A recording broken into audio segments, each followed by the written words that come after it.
Ligtas, malusog at isang makabatang Pilipinas. Ito ang pangarap ng Council for the Welfare of Children para sa kabataang Pilipino. Pero paano kung ang mga itinuturing nating mga bata ay sila na rin gumagawa ngayon ng mga bata? Ako po, si Arnold Herrera at ito, ang Point of View. Buklatin ang mga pahina. Pakinggan ang boses ng lipunan. Tunghayan ang mga issue mula sa ibang katayuan. Nakakalungkot kasi deserve ba namin ng ganito? Na hindi nila alam kung ano talaga yung kanilang mga karapatan. Yung gobyerno, tinulungan nila yung kanilang magsasaka. Pinapatahimik tayong lahat using various laws. Through education, kayang-kaya nating baguhin yung ganitong klaseng pag-iisip. Isang kwento, iba't ibang anggulo.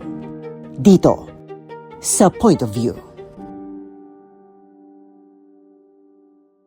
At para samahan tayo na pag-usapan ng issue tungkol sa tumitinding kaso ng mga underage pregnancy sa bansa, makakasama naman natin ngayong hapon ang Executive Director 5 ng Council for the Welfare of Children, walang iba kundi si Undersecretary Angelo Tapales. Magandang hapon po, Mr. Angelo Tapales. Welcome po sa Point of View. Diretso na ako sa ating puto sa hapong ito, Yusek. So statistically, where does the Philippines stand in terms of underage pregnancies? Compared po ba sa mga nakaraang taon? Mas malala po ba ang sitwasyon ng Pilipinas ngayon? Unang-una, isang makabatang araw po sa ating lahat. Thank you for inviting the Council for the Welfare of Children.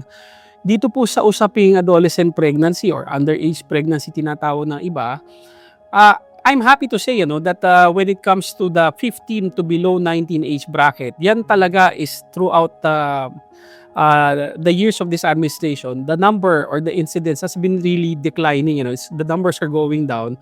Pero ang nakakabahala po kasi yung below 15 na age bracket. Yan ang tinututukan ng ating pamahalaan ngayon kasi meron talagang pagtaas na nangyayari. More than 3,000 adolescent girls ang nabuntis at nanganak dyan sa age bracket na yan, yung below 15 na tinatawag natin.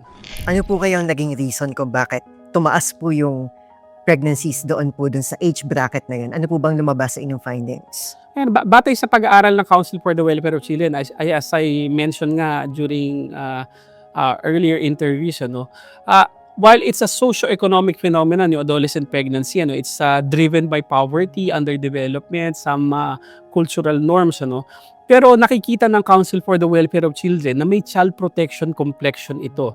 Ibig sabihin, hindi kahirapan lamang ang sanhi nito, na siyempre pagkahirapan ay talagang identified naman yan na driver ng masasamang indicators sa bata, like violence against children. Etong sexual violence kasi is binabantayan nga natin. Parang nakikita natin dito, dun sa mga nabuntis na 10 to 19, kung susiriin natin yan, yung mga naging ama ng mga anak nitong adolescent mothers natin ay talagang mas matatanda sa kanila. And that presents perhaps a unique perspective. Hindi lang poverty ang sentro natin ngayon. Kung hindi, while poverty is of course being addressed by the government, yung child protection complexion or yung failure ng sistema natin na protektahan ng mga bata ay dapat din palang tingnan. Dahil yun nga, mas matatanda talaga ang nakakabuntis sa ating mga adolescent mothers at hindi peer-to-peer relationship yung nangyayari. Pasok po ba dito, Yusek, yung konsepto po ng rape?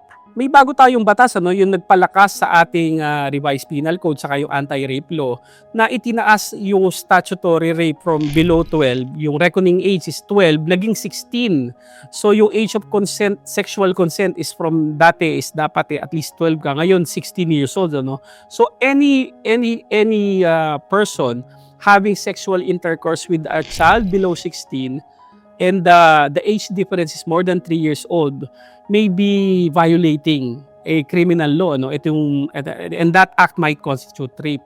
And of course, binabantayan ng pamahalaan yan. Of course, yung exemption dyan, kung kunyari mag-boyfriend-girlfriend kayo, hindi lumalagpas sa 3 years ang inyong mga edad, at talagang nagkaroon ng hindi inaasahang pangyayari na buntis ang ating adolescent mother. Pero yung more often than not, pag mas malaki ang agwat ng edad dyan, talagang pwede nating isipin na merong hindi pantay na estado ang dalawang partido. Mas matanda yung isa, may moral ascendancy, maaring may undue influence or force na nangyari, or yung tinatawag na vitiation of consent. Ibig sabihin na apektuhan yung pag-consent ng babae, no, ng batang babae. Yan ay maaaring mag-amount ng statutory rape na tinatawag. Ano. So, yan ay binabantayan natin kasi more often than not, hindi alam ng mga tao yan, ano, na ikaw ay pagbubuntis ng isang bata na below 16 at malaki ang inyong agwat ng edad, yan ay maaaring maklasify na rape po. Ito po ba mga kaso po natin, Yusek, na mga ay yung malaking agwat ng edad ng mga kabataan natin tsaka yung mga tatay na nakakabuntis ng mga kabataan, ito po ba ay tinatakasan po ba nila? Itong mga nabubuntis po nila, pinagpapatuloy po nila? How does this go on? Iba't iba, no? Maaaring merong iba dyan talaga na may relasyon, nagkataon lang na matanda si lalaki o mas matanda at bata ang babae. Sa mga pagkakataong ganon, maaaring tinutuloy yung relationship pero yung impact kasi niyan sa buhay ng babae hindi na mababago. Una-una yung mga pagbabago sa katawan niya, sa mga pangangailangan pangkalusugan at nutrisyon niya, magbabago na rin yan. Pag nanganak ang isang batang babae, imbis na bata siya na ngayon na isang bata na nagpapalaki ng isang bata. So maaring kaduktong niyan ay yung inability niya to continue with her studies, to play, kasi may right to play ang mga bata, no, under the UN Convention on the Rights of the Child. At iba't iba pang mga gawain ng bata. No? So maiiba na yung buhay ng bata whether siya ay iniwan or hindi. Ano? Doon sa mga pagkakataon namang iniiwan, usually pag yan, kunyari, may sexual abuse na nangyari, sabi ko nga doon sa mga interviews ko, no, based on the data of the PNP Women and Children Protection Center, in 2024, merong reported na 18,089 incidents of violence against children. At dito sa 18,000 plus na reported cases na to, kalahati dyan yung sexual abuse. Ano? So whether it's rape, acts of lasciviousness, or even the online component, online sexual abuse. Ito ay nakakabahala, dahil kahit ang pinag-uusapan natin ay yung reported cases lang na 18,000 plus, ang nakakabahala dito ay kalahati doon ay sexual abuse. So there's something wrong with the mindset of some of our members of the male population, kaya talagang dapat yan ay bantayan at pinabantayan naman talaga ng ating pamahalaan. Napapag-usapan natin, Yusek, yung abuse doon sa mga kabataang babae. Pero dito po ba sa CWC, nagkaroon po kayo ng mga instances? Paano po ba kung may sexual violence laban naman sa isang batang lalaki? Very good question. In fact, noong 2016, nagkaroon ng national baseline study ang Council for the Welfare of Children at UNICEF. So 2016, lumabas yung pag-aaral na yan. Nakita dun sa pag-aaral na yun na ang batang lalaki at ang batang babae ay equally susceptible to violence against children. So talagang walang tinipili na ang babae lang ba ang mas nabibiktima o ang lalaki ba. They're equally susceptible to violence against children. Although when it comes to the boys, yung mga minors natin na batang lalaki, maraming contributory factors dyan in non-reporting. Siyempre, medyo patriarchal ang society natin. Stigma. Yes, may stigma. At saka as boys, tayo ay pinalaki na wag iyakin, wag nagsusumbong, kaya mo yan, take it like a man, yung mga ganon. Dapat matatag na while may magandang dinudulot din naman at hindi tayo mas nagiging matatag ang mga batang lalaki. Pero dito sa sitwasyon na to, kunyari merong sexual abuse na nangyari, nagkakaroon ng underreporting or culture of non-reporting. So, while mas maraming datos sa babae, hindi natin ma-eliminate yung fact na maaring may underreporting or non-reporting lang when it comes to the boys, yung mga minors natin na batang lalaki. Ito po kaya, Yusek, ito pong mga kabataan natin, na mga lalaki na biktima naman ng sexual violence, hindi kaya sila din yung nagiging perpetrators in the future, na dahil nabuo sa kanila yung, hindi natin sasabihin na kultura, pero ito yung naging trauma sa kanila, so pinapaasa nila sa iba. In the end, sila din yung nakakagawa ng sexual violence sa ibang tao. Alam mo, may mga pag-aaral na ganyan, for online sexual abuse, kunyari, yung mga perpetrators dito, usually babae naman, pero doon sa mga facilitators na babae, na pwedeng tita, pwedeng nanay, pwedeng lola ng mga bata na ini-exploit nila sa online, when it comes to online sexual abuse, sila ay mga dating biktima. So tama ka dyan, kung ang babae naman na bata o batang lalaki ay naging biktima ng sexual abuse, merong possibility na sila ay maging abusers din in the future. Sa isang 2012 follow-up research mula sa Australian Institute of Criminology, lumalabas na mas mataas ang tsansa na madawit sa krimen ang mga naging biktima ng sexual abuse, babae man o lalaki. Karamihan sa mga kaso na kanilang kinasangkutan ay may kinalaman sa karahasan, kalaswaan at paglabag sa batas. Lumalabas din na hindi lang sila mas napapahamak sa batas, kundi mataas din ang tsansa na maparusahan at magpatuloy bilang offenders hanggang sa kanilang pagtanda. Yusek, pag-usapan naman natin yung sex education. Ano po bang katayuan po ng council pagdating sa sex education? Ito po ba ay mahalagang component para masolusyonan po natin yung underage pregnancies dito sa bansa? Opo, naniniwala kami na dapat talagang tinuturuan sa aspeto ng sex and sexuality ang mga bata. While the Council for the Welfare of Children believes that child protection starts at home, ang ating mga parents ang unang protectors natin na nagdidisiplina sa atin. Una nating mga teachers, ano? But when the family fails, marami naman kasing mga magulang, of course, aaminin natin, ano? Maraming magulang na hindi talaga maganda ang pagpapalaki sa anak. Yan ay sinasalo ng eskwelahan. At ang eskwelahan ay dapat nagpoprotekta sa mga bata. No? So when it comes to sexual abuse, when it comes to adolescent pregnancy and adolescent pregnancy prevention, napakalaking bagay ng reproductive health education. Ano? At yan naman ang tinututukan ng ating Department of Education. In fact, in 2025, nagkaroon ng regulation ang Department of Education dyan na talagang pinagtibay nila yung reproductive health education na tinatawag para ito ay magturo ng life skills sa mga bata para maiwasan yung sexual abuse, mga violations ng karapatan nila, maipaliwanag sa kanila yung mga pagbabago na nararamdaman nila pag tumuntong sa certain age. Of course, ang pinupush ng pamahalaan dito is any form of sexual education, whether you call it reproductive health education or any other form of education, should be age and development appropriate, and of course attuned or in harmony with the cultural, religious beliefs of the Filipinos. Kasi kung ano yung akma sa ating kultura, kung ano yung backed by science at accurate information, yan ang ituturo sa mga batang Pilipino. Yusek, 2018 po na nagsimulang i-integrate sa curriculum ng mga estudyante itong comprehensive sexual education. Ito po ba, nag-reflect po ba through the years? 8 years na po tayo into the sex education. Ngayon ay reproductive health education na siya ngayon. Ay may effect po ba sa lumalabas na statistics? May impact po ba itong sex education sa development dito sa ating bansa? Ako naniniwala ako na may impact. As I mentioned earlier, yung bracket ng 15 to below 19 na mga batang babae, yung adolescent pregnancy niyan throughout the years ay talagang pababa ang numero. Paliit siya ng paliit. Ngunit yun nga lang, merong portion, yung below 15 naman na mga batang babae, doon may konting pagtaas na tinitingnan natin. Ang ibig lang sabihin nito, maaring gumagana at talagang natututo ang ating mga kabataan na kung paano intindihin ang kanilang mga katawan, kung paano iwasan ang paglabag sa kanilang mga karapatan. Marami pang kailangang gawin ang ating pamahalaan. At siyempre kasama na ang mga magulang, kasama na ang eskwelahan at of course ang ating mga komunidad.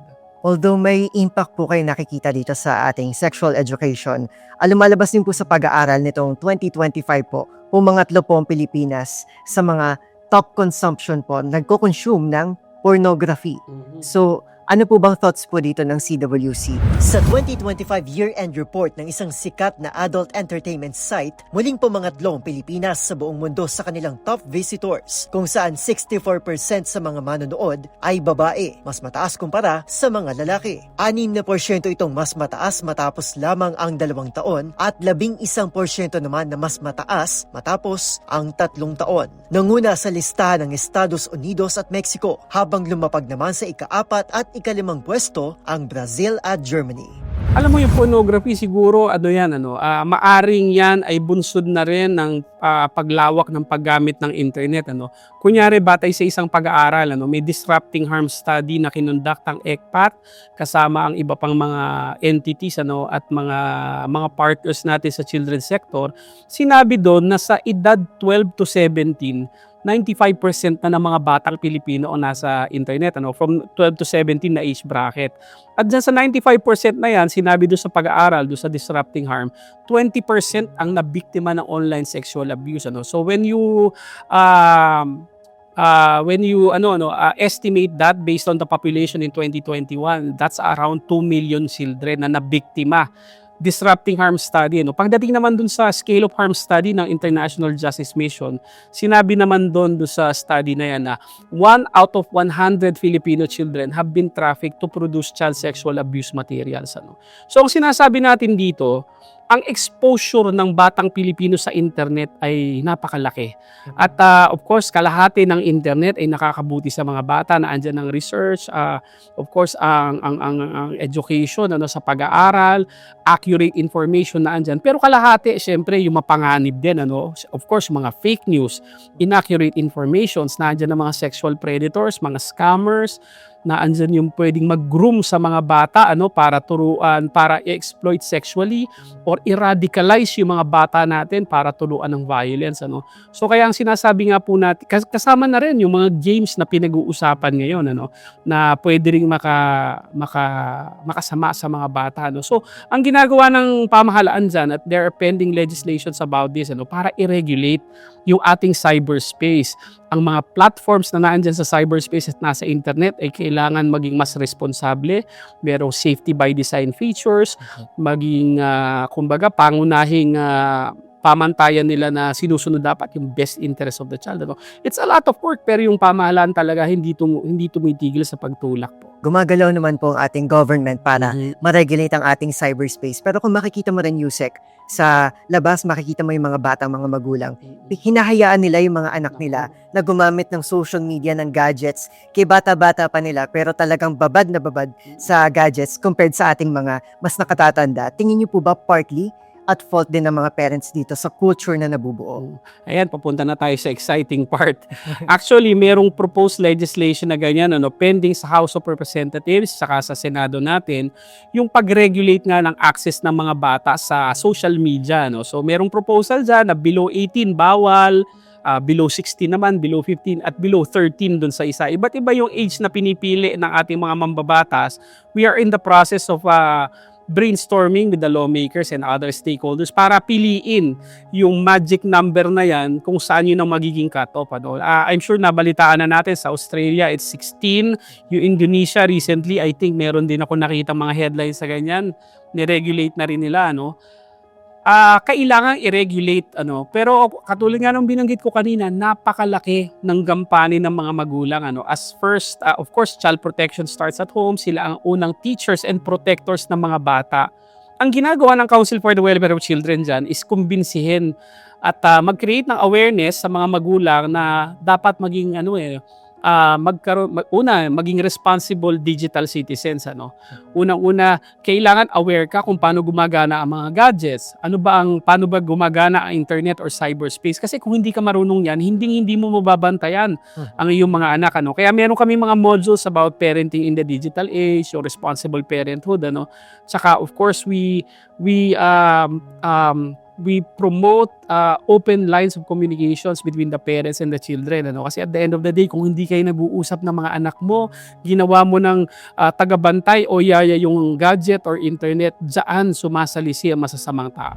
Dito lang ding Marso, muling nanawagan si Senator Sherwin Gatchalian na ipasang panukalang batas na magtatakda ng social media ban sa mga kabataang edad 16 pababa. Alinsunod ito sa kaparehong direktiba na una nang ipinatupad ng Australia at Indonesia na naglalayong protektahan ng mga kabataan mula sa banta ng karahasan, kalaswaan, cyberbullying, scams at adiksyon. Kamakailan napigilan ng pambansang pulisya ang umunoy tangkang mass shooting ng 7 estudyante sa Laguna. Matapos daw maimpluwensyahan ng karahasan ng isang individual na kanila raw nakilala sa isang sikat na online game. Kabilang sa nasabat mula sa mga biktima ang isang t-shirt na may nakasulat na No Lives Matter, kabaliktaran ng anti-racism movement na Black Lives Matter. Pero paglilinaw ng Cybercrime Investigation and Coordinating Center, last resort nilang pagpataw ng total ban sa naturang laro kung hindi ito makapagtatakda ng safety features para sa mga kabataan.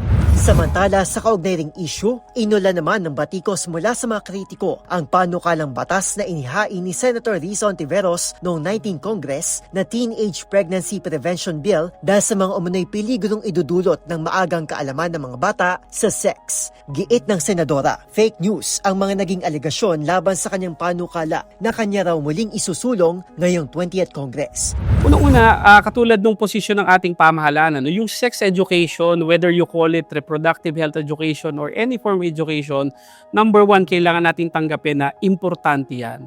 Pero yun nga, katulad ng sinabi ng ating Pangulo, yung any form of sex education man or reproductive health education, kailangan yan ay age and development appropriate sa bata and talagang kinukonsidera ang ating mga paniniwala culturally and when it comes to religion, iba't ibang paniniwala kasi yan. Sa Council for the Welfare of Children, hindi kami magsasabi na kami ang tama, kayo mali, o kayo ang mali, kami ang tama.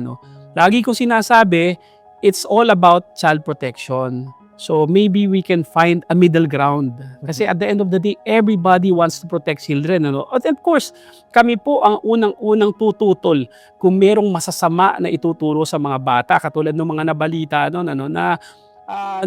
I'm sure hindi naman yun ang nilalayo ng ating mga lawmakers. Kasi kami po ang unang-una ring aalma dyan kung merong mga matututunan ng batang Pilipino na makakasama sa kanila. I think the same goes for our stakeholders, yung mga partners natin na sumuporta dyan sa bill na yan.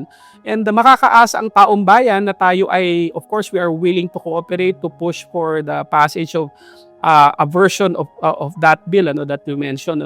But of course, we will also be vigilant and ensure that the provisions are the provisions will protect children and will uphold the best interest of the child.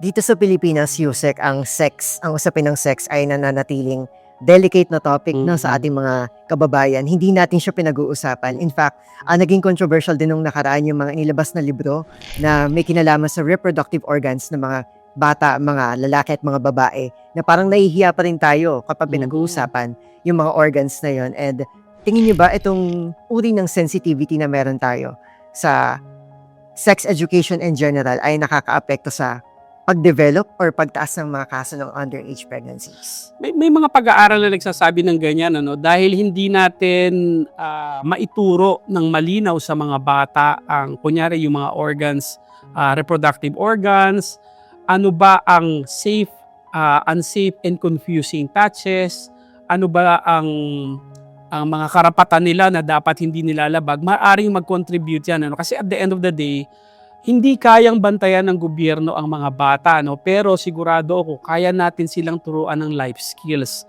At sa pagtuturo ng life skills, ang education, lalo na ang Department of Education, the agency plays a very big role. Kaya sinisikap ng DepEd natin na yung reproductive health education ay ituro sa mga eskwelahan. Ngunit, if I'm not mistaken, talagang inoobserba nila na tamang mga topics ang ituturo sa tamang edad ng bata. So, iba't ibang modules ang tinuturo, depende sa edad din ng bata. Kasi, we have to balance the right to information and yung right to protection doon naman sa unintended consequences. Kasi maaring may hindi tayo nakikita na makasama naman. So, it's really a balancing act. But at the end of the day, it's really about child protection. I think wala dapat tayong pagtalunan dito at talagang magkakasundo dapat ang lahat.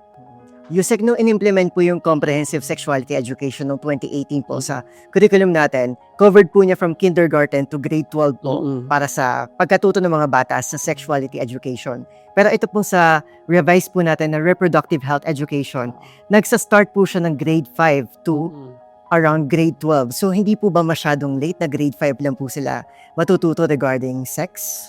I think yung mga more serious topics, tama ka, 10 above yung age yata na target dyan. Pero if I'm not mistaken, ang reproductive health education ngayon ay hindi lang naman iisang subject. Nasa MAPE yata yan, merong din component na nasa science, meron din naman nasa GRMC. Iba't ibang style na ginagawa ng pagtuturo Doon sa mga below 10, ang pagkakatanda ko dyan is yung talagang akma din sa edad nila. Kunyari, yung mga tumutong ng 10 years old, yung mga pagbabago sa katawan, kung paano hindi malabag ang karapatan nila, kumbaga yung parang life skills ang tinuturo. Pag tumanda naman ng konti, ayan, medyo may sex education na siguro at mas hanggang doon sa mga teens natin, pati yung kung paano makaiwas sa adolescent pregnancy, no? So siguro in not so many words, tama ang ginagawa na namimili na hindi pwedeng isang blanket na hindi namimili ng edad, kasi ang information ay malaki ang naitutulong, pero at the right time, at the right moment din talaga siya binibigay para talagang lubusang naiintindihan ng mga bata, because we don't want to confuse kids. At the end of the day, very impressionistic yung mga yan. Naniniwala ang Council for the Welfare of Children na dapat bigyan ng kaalaman ng mga bata, pero at the end of the day, kailangan din silang protektahan sa hindi napapanahong kaalaman, pero siguro at the very least nag-agree tayo dito na kailangan silang turuan, kasi kung hindi natin sila tuturuan, kukuha sila ng information sa mga ibang tao sa internet na hindi tayo nakakasigurado na tama po yung sinasabi. Malinaw po sa sinasabi niyo po, Yusek, na mahalaga yung gampanin ng Department of Education para sa pag-educate ng ating mga kabataan pagdating sa usapin ng sexuality education and reproductive health in general. Pero sabi niyo rin kanina na pangunahing role ito ng mga magulang. Pero what if naman po kung sa loob ng bahay nagsisimula po yung abuse? What do we do with that? Very good question, kasi kunyari pumunta tayo sa usaping online sexual abuse, majority dyan ng facilitators are parents, relatives, or those within the circle of trust of children. Nakakabahala yan. Kanina binanggit ko sa iyo, 1 in every 100 Filipino children were trafficked to produce child sexual abuse materials. In the same study, yung scale of harm study, sinabi doon, 3 out of 1,000 Filipino adults trafficked Filipino children, to produce child sexual abuse materials. Ibig sabihin, yung mga adults na Pilipino mismo, napakarami niyan, ang nag-e-expose sa online sexual abuse ng ating mga bata. So tama ka, minsan ang mga magulang, hindi lahat mababait, katulad ng mga magulang natin. Sometimes parents fail, kaya dyan nag-i-step in ang eskwelahan, yung binanggit ko kanina. Maaring binubugbog ka sa bahay mo, may sexual abuse na nangyayari dyan, pero kung ang eskwelahan, kung nakapag-aral ka, pinuprotektahan ka, tinuturuan ka ng mga karapatan mo, tinuturuan ka ng pagre-report ng mga violation ng karapatan mo, meron ka pa rin meron ka pang pag-asa. And of course, sinasalo yun ng komunidad at sinasalo ng national government. When parents fail, naandyan dapat ang komunidad, ang eskwelahan at ang national government para saluhin ka. Kaya sa mga usaping violence against children, napakalawak yan. Whether sexual violence, online man or offline, merong mga baby selling, trafficking, iba't iba. Ang pinaka-tangible na contribution ng Council for the Welfare of Children is yung Makabata Helpline 1383 namin. Kasi ito ang central reporting mechanism ng pamahalaan para sa lahat ng alalahanin ng bata. Kaya kung merong paglabag, kahit concerned citizen ka lang, itawag mo sa Makabata Helpline 1383. We will vet your report. We will check if there is indeed a violation of children's rights. And of course, we are connected with everybody, NBI, PNP, DSWD, DOJ, lahat pwedeng tumulong sa mga bata na naabuso talaga.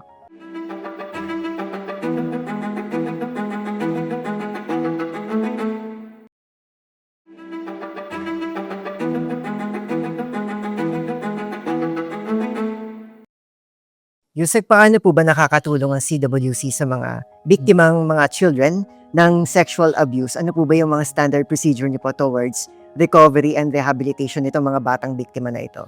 Oo. Unang-una, ang Council for the Welfare of Children ay isang attached agency ng DSWD. Kung ang DSWD ang nagpo-provide ng relief or intervention sa mga end users natin, like mga biktima na bata, mga pamilya, mga magulang, kami yung policy making arm ng DSWD, ng ating pamahalaan sa lahat ng usapin ng bata.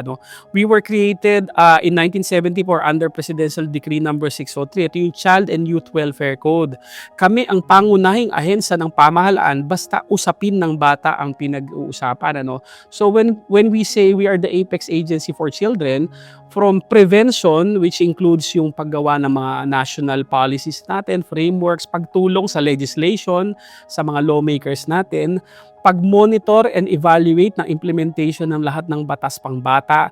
And ngayon, pati yung Makabata Helpline 1383, pwede na rin kayong magsumbong sa amin.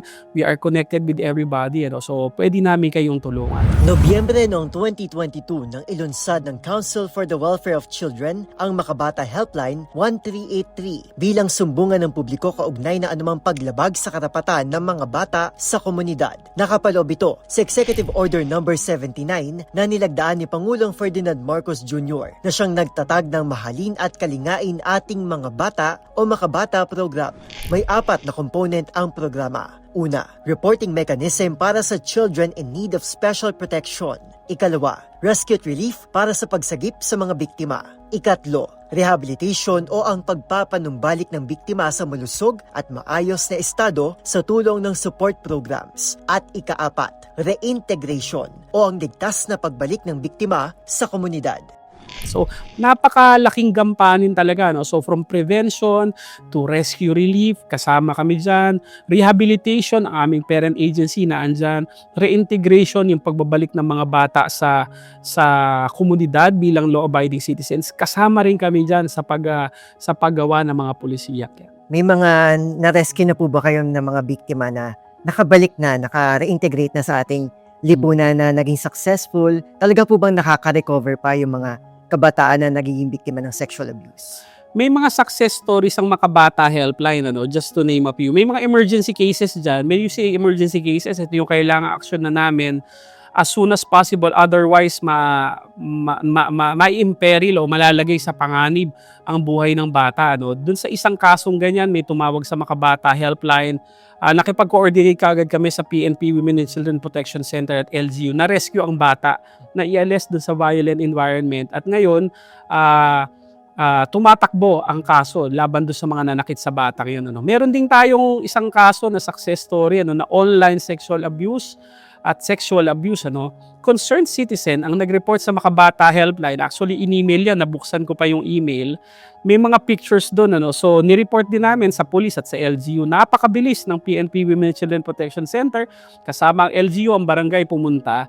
Sad to say yung trigger warning po. Yung bata na nandun sa report at nandun sa mga picture na nakita namin ay wala na pala. May nangyari ng masama sa kanya. At hindi na namin siya inabutan. Pero, ang silver lining dun sa operation na yun, may 3 na-rescue pang bata na maaring pareho rin ang kinasapitan kung hindi sa mabilis na pagkilos ng PNP, ng LGU concerned. At of course, yung Makabata Helpline team natin. Ngayon, nakasuhan yung mga ganon, yung mga gumawa ng masama doon sa mga batang yan at ongoing po yung mga kaso, minomonitor po natin. Malaking bagay po yung Makabata Helpline natin para talagang matulungan yung ating mga kababayan, mga bata na nakukulong sa isang sitwasyon na kung minsan yung mga magulang din nila mismo or pamilya nila, yung nagiging dahilan ng kanilang mga paghihirap. Nabanggit nyo kanina, it's a matter of life and death. Babalik tayo dun sa usapin ng underage pregnancy, USEC, na talaga namang may danger na pinopost doon sa magulang kasi especially sa mga bata. Kapag bata ka and childbearing ka rin, it risk your life na kapag ikaw ay nanganak, hindi pa handa yung katawan mo para mag-handle ng childbirth. And paano po ba hinahandle ito ng council? Ano po ba yung ginagawa ninyo para matulungan yung mga nabuntis na talaga sila? Ano po bang support yung binibigay po ninyo sa ating mga kababayan? Unang-una do sa policy side, since the Council for the Welfare of Children is a policy-making agency, we support legislation like the Adolescent Pregnancy Prevention Act. Kasi dyan sa bill mismo na yan, yung version man ng 19th Congress or yung version ngayong 20th Congress, maraming provisions dyan na tumutulong sa mga batang babae na nabuntis na. Unang-una yung merong livelihood program, educational, technical training assistance, meron ding legal assistance at kung anumang kailangan ng bata para number 1, siya ay maging healthy tamang nutrisyon kanyang matanggap, pati yung anak niya, yung posibilidad na makabalik pa sa eskwelahan at maituloy ang kanyang pag-aaral at talagang makapag-contribute pa sa ating bansa bilang isang productive and law-abiding citizen. Yan yung policy side. Of course, we support pending legislations that will, of course, protect children. Doon naman sa mga pag-render ng service, yan ay nire-refer namin sa aming parent agency, ang DSWD, may programa. Of course, pag usaping livelihood, tulong sa pamilya, kasama na ang bata na nasa loob ng pamilya, ay talagang ang aming boss, ang Secretary Rex Gatchalian, ay talagang nasa tip of the spear, so to speak, ng lahat ng pagkilos ng pamahalaan tungkol dyan. And of course, may partners din kami from the private sector na nagko-conduct ng mga psychological, mga mental health, yung sa mental health aspect naman ng mga nabibiktimang mga batang babae man yan o batang lalaki. And of course, we cannot do everything. That's why we also rely on our LGU partners. Malaking parte sila ng ginagawa ng Makabata Helpline 1383 kasi at the end of the day sila yung hinihinga namin ng tulong para i-vet, i-check kung talagang mayroong mga bata na naabuso at talagang alisin sa tulong ng PNP man o ng ating iba pang law enforcement agencies doon sa masama o violent environment na kinakasadlakan nila. Kung kanina pinag-uusapan natin yung mga victims ng sexual violence, paano naman hinahandle ng council yung mga kaso na at mutual naman yung relationship na masaya naman sila pero unfortunately maagang nabuntis? Ano po bang payo o anong service po ang binibigay ng CWC para po sa kanila? Ayan, very important din yan. Hindi lahat ng adolescent pregnancy naman ay bunsod ng karahasan at paglabag sa karapatan. Maraming nangyayari dyan na maaring ginusto, maaring na aksidente at ang mga partido ay talagang kunyari nagmamahalan, boyfriend, girlfriend. We are, of course, The Makabata Helpline 1383 is a partner of the Department of Education. At kami ay sumusuporta sa programa ng Department of Education. If I'm not mistaken, it's Department Order 25, Series of 2025. Ito sa reproductive health education. Yan ay isinusulong din namin dahil naniniwala kami ang pagtuturo sa bata ay napaka-importante because the government cannot protect children 24/7. That's why yung sinasabi namin, we have to teach them life skills so that they won't be willing victims of bad people. And kunyari ito, sa mga pagkakataong na-aksidente lang kunyari ng boyfriend, girlfriend, malaman nila na hindi pa ito katapusan ng buhay nila. Hindi nila kasalanan, hindi ito katapusan ng buhay nila. May mga programa ang gobyerno na maari silang mag-avail at para makapagpatuloy pa sila sa kanilang pag-aaral. So ipinupush natin yan and hopefully, of course, yung awareness campaign, we have the Makabata Teleradyo every Monday yan at 4 p.m. sa Radyo Pilipinas Magazine. Talagang lagi naming sinasabi dyan na you have to be responsible din yung sa paggawa ng decision yun, kasi life altering yan, pero yun nga, if it happens, the government is here to support. Lagi naman naandyan. Lalong-lalo na po ang DSWD. Saklaw din po ng underage pregnancy, yung unprotected sex. And pasok din po doon yung risk na ma-infect yung mga bata ng STD such as HIV na alam natin nakakatakot naman talaga. And as of now, wala pa talaga eksaktong cure para magamot ang HIV. So paano po sa mga biktima po natin ng mga kabataan? How do we explain this type of tragic situation para po sa kanila? Oo. Kakatapos lang actually this is the 4th week of March. Nandito pa tayo sa Girl Child Week natin. Ang topic namin sa Girl Child Week kasi is about yung karapatan mo sa iyong sariling katawan, tsaka yung protection mo laban sa karahasan, tsaka lalong-lalo na dyan sa HIV. Kinikilala natin na ang ating bansa ay isa sa mga bansa na mataas ang incidence ng HIV. In fact, I think last year the DOH already sounded the alarm. Tumataas ang HIV at karamihan dito sa nagkakasakit ay mga bata. Pero ang maganda naman dito, meron tayong batas na pwedeng tumulong dyan. At may programa ang pamahalaan na talagang magbibigay sa bata hindi lamang ng parang opportunity na sila ay matest, kung hindi pati magamot din. Kaya ang ginagawa natin dyan, we have to create awareness that it's happening. Kaya kailangan maging responsable ang mga bata.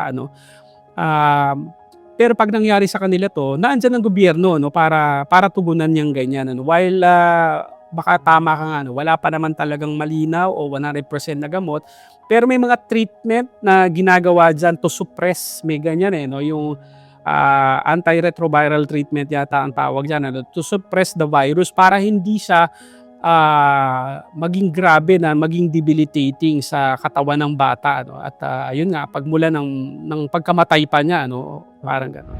Batay sa fourth quarter report ng Department of Health Epidemiology Bureau noong 2025, lumobo na sa 252,800 ang bilang ng people living with HIV sa Pilipinas, higit 4,000 mula rito ang naitala mula Oktubre hanggang Disyembre ng nakaraang taon. Higit 90% ng mga bagong kaso, puro mga lalaki. Mula December 2020 hanggang December 2025, kinakitaan ng pinakamalaking porsyento ng paglobo ng kaso ang mga menor de edad o 15 pababa. Numero na umabot sa 126.91%.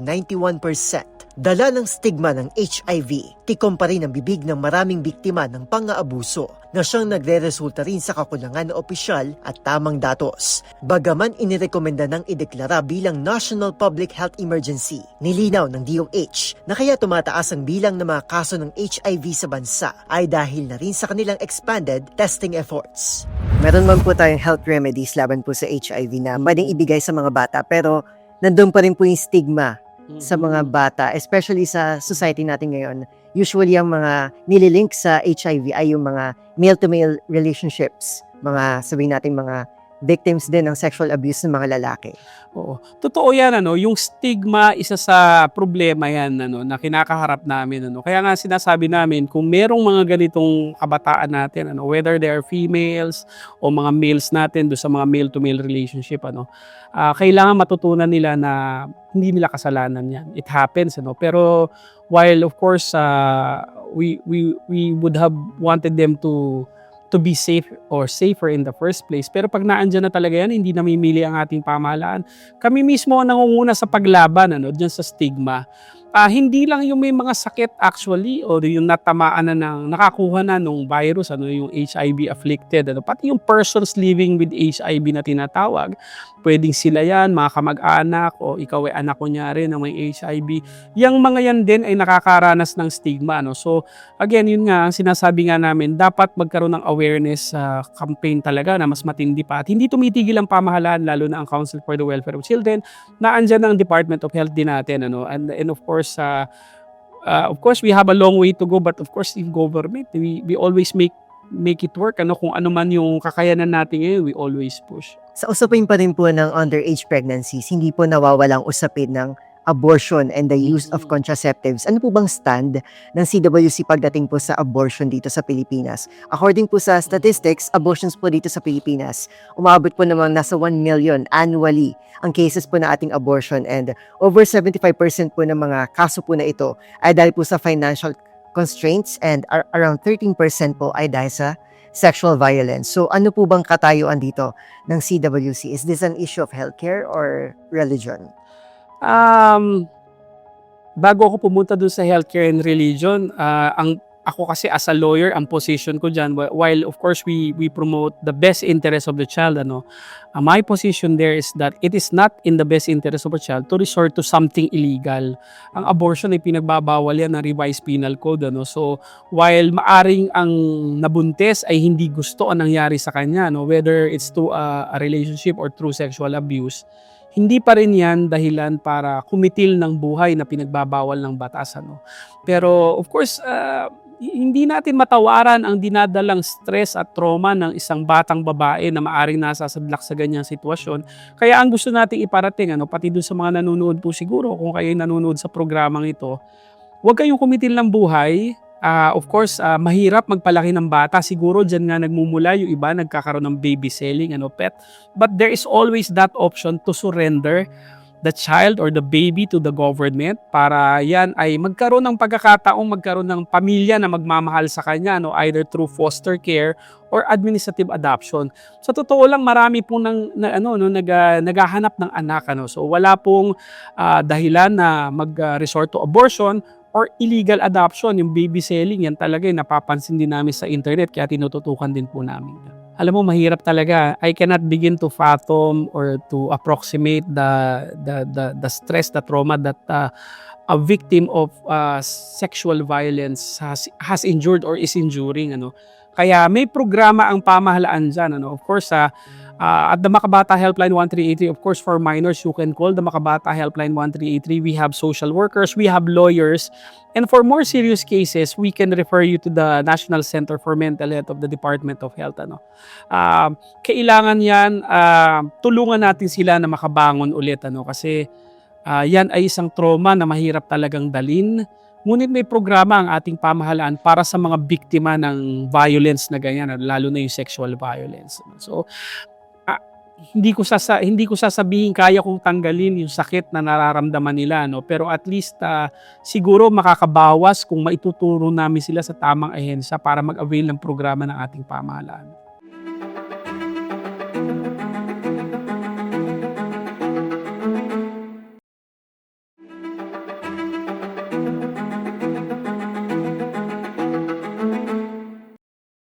Bilang panghuli na lang, Yusek, ano po ba yung dapat nating baguhin sa ating sistema para maprotektahan ang ating mga kabataan? When it comes to legislation, nangunguna ang ating bansa dyan, ano? So whether it's violence against children, online sexual abuse, trafficking, napakaganda ng batas ng ating bansa, no?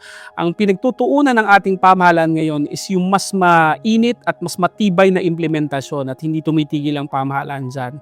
Ang violence against children ay isang problema na talagang kailangan ng hindi lang whole of government approach, ano, kung hindi whole of society approach. Kami ay humihingi ng tulong sa mga pamilya, sa mga komunidad na samahan ang pamahalaan sa pagprotekta ng bata, ano. Of course, we always hear social behavioral change, pagbago sa ating pagturing sa mga bata, ano.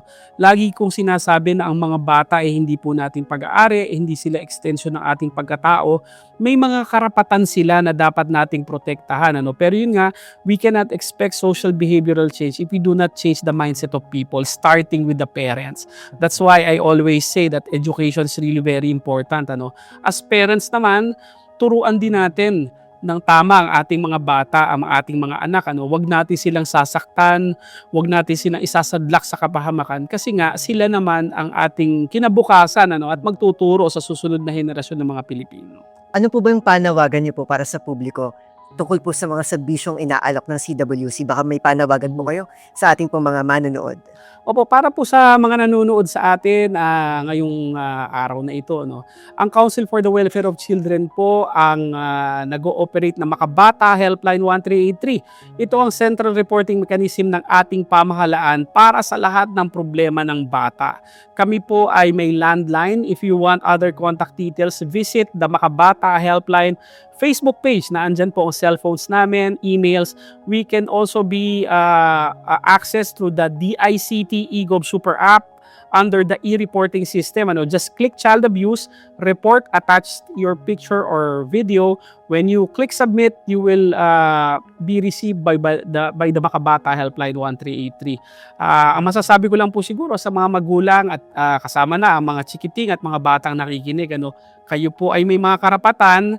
Hindi po namin kayo papabayaan kasi nga ika nga namin sa Council for the Welfare of Children, sa bagong Pilipinas po, bawat bata ay mahalaga. Maraming salamat po, Yusek Angelo Tapales, sa pagsama sa atin dito sa programang Point of View para linawin ang mga issue tungkol sa underage pregnancy at marami pang mga bagay tungkol sa pagprotekta sa kalagayan ng ating mga kabataan dito sa Pilipinas. Muli magandang hapon and maraming salamat po, Mr. Angelo Tapales. Maraming salamat po. Salamat po sa pagdala. Maraming salamat po. Madali mang mahusgahan sa bigat ng kanilang dinadala. Walang pera, walang kaalaman, nilapastangan ng walang kalaban-laban. Bata na nag-aalaga ng bata. Sabi nila, libre ang mangarap. Parang saranggola na matayog ang lipad. Pero paano lilipad ang saranggola kung sa una pa lang ay putol ng lubid na kanyang kinakapitan? Samahan niyo ako muling buklatin ang mga pahina ng ating lipunan. Isang kwento, iba't ibang anggulo. Muli ako po, si Arnold Herrera at ito ang Point of View.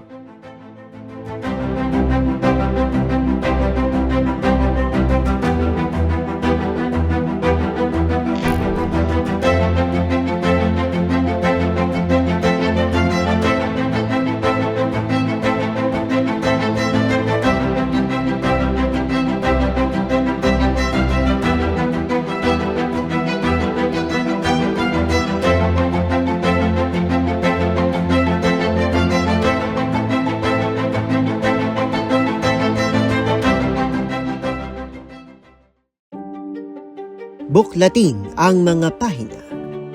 Pakinggan ang boses ng lipunan. Tunghayan ang mga issue mula sa ibang katayuan. Nakakalungkot kasi deserve ba namin ng ganito? Na hindi nila alam kung ano talaga yung kanilang mga karapatan. Yung gobyerno, tinulungan nila yung kanilang magsasaka. Pinapatahimik tayong lahat using various laws. Through education, kayang-kaya nating baguhin yung ganitong klaseng pag-iisip. Isang kwento, iba't ibang anggulo. Dito, sa Point of View.